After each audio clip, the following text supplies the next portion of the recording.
Mas eu queria ver o seguinte, como é que vocês estão criando como é que essas meninas estão sendo criadas? Porque hoje a gente tem uma geração que não quer ouvir, quer dizer, isso aí é eterno, isso é eterno. A geração não quer ouvir a gente, mas será que nós, mulheres, estamos criando nossos filhos da melhor maneira possível? Os filhos homens estão sendo criados para respeitar as mulheres, para a divisão de tarefa dentro de casa. As meninas não estão sendo criadas para serem as bonequinhas de luxo, ou não, minha filha, você tem que fazer um estudo para você ir para os Estados Unidos, para você ir para fora, ou assim, como é que é? Ou vai ter que ser médica, ou vai ter que... Como é que vocês estão vendo essa geração nova em termos de criação, do que está vindo? A gente está mudando a maneira, de fato, de criar os nossos filhos para que eles entendam que mulher e homem é tudo igual e que fazer uma carreira importante que você tem, ou ainda tem o chamado mimimi de você cuidar menininha, rosinha, aí o menino é o macho, que tem que não tem que lavar prato, não tem que lavar copo, não tem que arrumar o quarto, porque tem empregada que faz. Eu vou deixar as mães comentarem, mas eu queria começar falando pela minha sobrinha. Minha sobrinha tem muito interesse, tem 10 anos, e ela quer saber como é que é meu trabalho. O pai dela é médico, e a mãe é arquiteta. E aí ela olha e fala, mas ela viaja o tempo inteiro, né? Está sempre viajando. Então, acho que ela pensa, vai ser muito divertido, eu acho que eu quero essa carreira para mim. Então, a gente tem um combinado, ela vai de vez em quando na Microsoft e participa das reuniões comigo. Passa uma manhã, ela estuda à tarde, passa uma manhã lá trabalhando. Ela vai daqui a 2 semanas de novo participar lá comigo. Mas eu acho que a gente trazer as referências, eu acho que a gente precisa estimular. E aí, além do que a gente pode fazer individualmente, eu acho que tem 2 coisas, né? Individualmente, a gente pode fazer muita coisa. A gente, a nossa empresa, pode fazer muitas coisas. Eu gosto do Satya, o CEO da Microsoft. Ele fala que a gente trabalha para a empresa e a empresa trabalha para a gente. Então, quando a empresa trabalha para a gente, a Priscila pode fazer determinadas coisas. A Priscila @ Microsoft pode fazer muitas outras coisas. E eu acho que uma delas que a gente tem feito é o Eu Posso Programar para Meninas. Então, como é que a gente traz para o nível da brincadeira, da diversão, numa idade ainda mais jovem, a programação para as meninas? Então, é trazer esses momentos. Eu estava no outro dia no MM360 e estava tendo uma discussão que os desenhos nunca mostram uma cientista mulher. Nunca, os desenhos não mostram a figura feminina na área de exatas. Então, a gente precisa mudar tudo isso. E eu acho que as iniciativas que as empresas podem fazer, a iniciativa privada, junto com determinadas organizações não governamentais e até com o governo, podem estimular isso. Então, Eu Posso Programar para Meninas é uma iniciativa que a gente faz sempre, com diversas ONGs, e a gente tem a intenção de continuar fazendo e entrar em novos programas. Então, eu gostei do Reprogramar e como é que a gente pode, cada vez mais, participar desses programas. Agora, eu acho que a gente, individualmente, tem que garantir que elas estão estimuladas para ter uma carreira. E eu acho que eu olho para as estagiárias e estagiários da Microsoft hoje, e eu brinco que até eu acho que tem determinadas discussões que não vão caber em alguns anos. Então, eu olho eles conversando e a forma como eles se dão um com o outro, o relacionamento, e é quase como se, para eles, não coubesse mais essa discussão que a gente está tendo.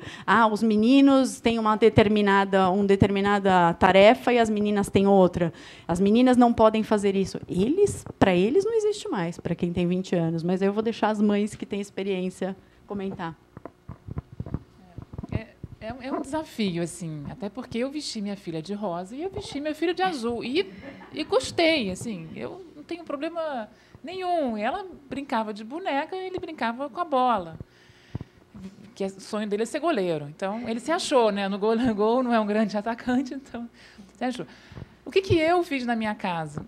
Na verdade, eu fui criada para ir à luta. Então, a minha criação também foi essa, resultado de uma mãe que queria ser física, mas foi obrigada a ser professora. Então, acho que foi uma quebra aqui. Então, a gente também tem que olhar para a nossa história, né? O que a gente tem aqui. Minha mãe falava assim, você sou eu que deu certo. Então, você foi, e eu não pude ir. Lá em casa, quando eu contava a história da Branca de Neve, e que ganhava o beijo do príncipe, eu falava que ela encontrava com o príncipe no MBA em Harvard. Eu falava, não. Aí ela foi para Harvard, ela estava um dia dormindo e encontrou o príncipe lá, que também estava fazendo MBA com ela. As professoras da minha filha falavam, meu Deus, o que você está fazendo? Né, assim, mas eu sempre contei isso, sabe? Então, era o lobo mau que ia lá, comia a vovozinha, e a Chapeuzinho Vermelho chegava lá e dava nele, entendeu? Assim, então eu mudei esse imaginário infantil na minha casa. Agora, fazendo uma reflexão para a minha filha, eu não mudei para o meu filho, pensando aqui, né? Então, dá para fazer melhor. Então, mães mais novas.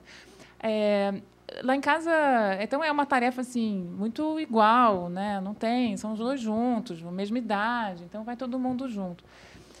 Acho que a gente precisa criar os nossos filhos para ir à luta. Também estava comentando aqui antes, né? O que a gente fala para os nossos filhos quando deixa eles na escola de manhã? Ai, mamãe, desculpa, mamãe tem que trabalhar, né? Não vou poder ficar com você hoje à tarde. Ou a gente fala, olha, a mamãe vai trabalhar porque é muito legal trabalhar, porque eu trabalho numa empresa que ajuda o mundo a ser melhor, porque eu adoro a minha profissão e isso me faz muito bem. O que a gente fala? Por que a gente está passando para os nossos filhos? Eu acho que essa é a reflexão. E chega de culpa. Chega de culpa. Né? E também do mimimi. Também, realmente, de fato, não pode usar a maternidade porque, como né, esse amuleto, eu estou um pouco... Não, gente, olha só, a vida é uma selva. Né? Vivemos numa selva. Isso é igual para todo mundo. Antigamente, saía da caverna, tinha onça. Né? A vida é assim. Então... Mas é isso que eu tento fazer hoje no meu mundo ali, né? Então. Os meus já estão criados, né? Eu tenho um filho de 22 e uma filha de 25. A gente estava até conversando ali antes. Eu acho que é um desafio para a gente, como educadoras, né? Porque quando a gente fala isso, eu já tive várias discussões entre amigas, que eu falo que quem cria filho machista somos nós. Né? E é complexo isso, porque é constatar uma realidade. Né? Eu concordo muito quando você fala, depende muito da criação. Né? Elas até estranharam quando eu falei que a minha mãe ainda trabalha e minha sogra também. Então, eu sempre tive exemplos na minha casa de mulheres batalhadoras, né? Mulheres que não tinham mimimi. Então, isso ajuda muito, muito. Né? Então, eu não tinha barreira. Né? Então, isso é importante, porque, às vezes, quando você vê uma mãe que reclama, que não teve opção, que não sei o quê, você acha que a tua vida vai ser um pouco... Porque a gente é influência do meio. Não adianta falar que não. Né? Então, para mim, na verdade, veio... Tanto quando ela falou assim, é que eu não tenho família aqui. Eu falei, olha, eu sempre tive, mas também não tinha mãe para recorrer, porque estava trabalhando. Né? Não tinha sogra para recorrer, porque também estava trabalhando. Né? E brinquei com ela, que também falei assim, olha, tem um maridão que ajuda, mas os pratos caem do mesmo jeito, né? Porque as atividades, na verdade, não são complexas, não são simples, né? Elas são complexas.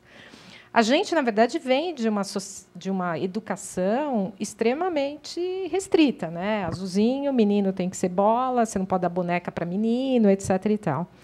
Mas eu também... eu fui uma pessoa que a minha mãe conta isso hoje, e eu dou risada, que a frustração dela, eu sou a primeira filha mulher, né, na minha casa, e ela fala que a frustração dela foi quando ela me deu uma boneca e eu nunca brinquei. Mas ela não me obrigou. Aí é que está a diferença. Né? Então, como é que a gente... Hoje a gente analisa isso, e ela falava que eu só gostava de quebra-cabeça, joguinho de montar e tal.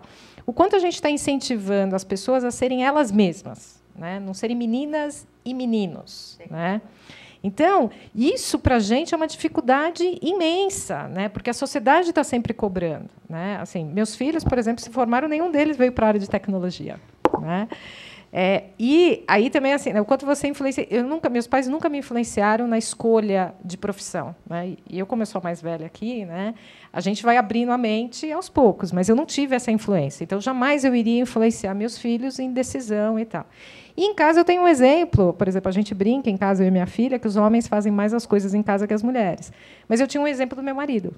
Né? Então, eu acho que a gente tem que começar a dar exemplos. Né? Então, quando a gente fala até minha filha, e aí você fala, né, cor-de-rosa, então, minha filha sempre foi uma perua, agora que ela parou. E era uma briga para mim, porque eu achava que era um absurdo. Né? Eu falava assim, que tanto perua essa mulher tem que ser, etc. Ou seja, tudo contra...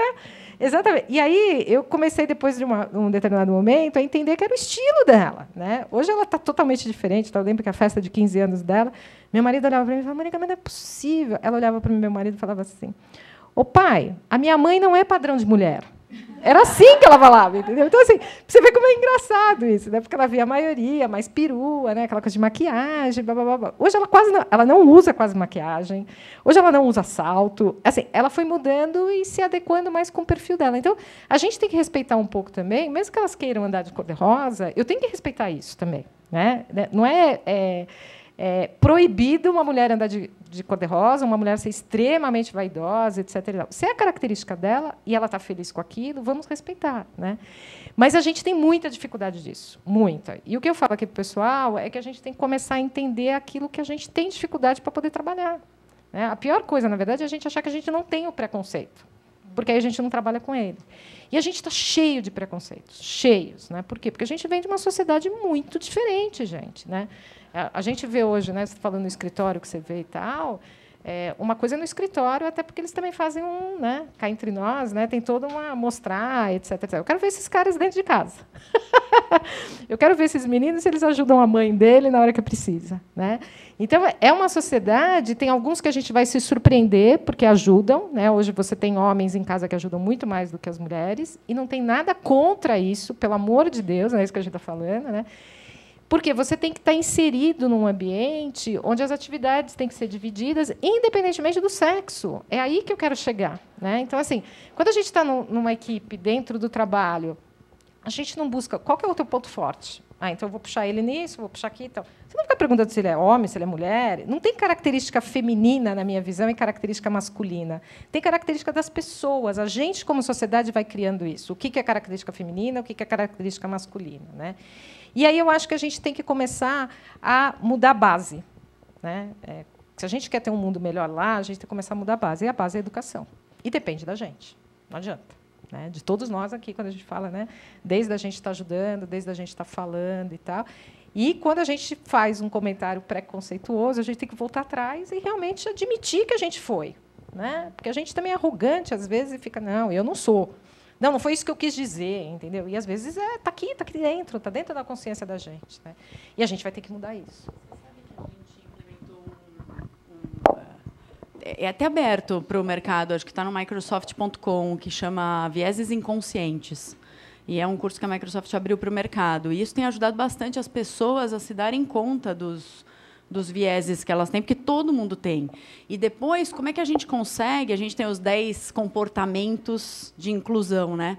Como é que a gente faz com que as pessoas tenham aqueles 10 comportamentos de inclusão? Porque, no final das contas, você tem o viés, todo mundo tem. Você só tem que garantir que você tem consciência dele e que você vai agir de maneira mais equilibrada. E depois, como é que você inclui as pessoas? Então, a gente fala muito sobre... Tenta entender, tenha o seu grupo de aprendizado entre pessoas que sejam do seu círculo de confiança para fazer as perguntas certas.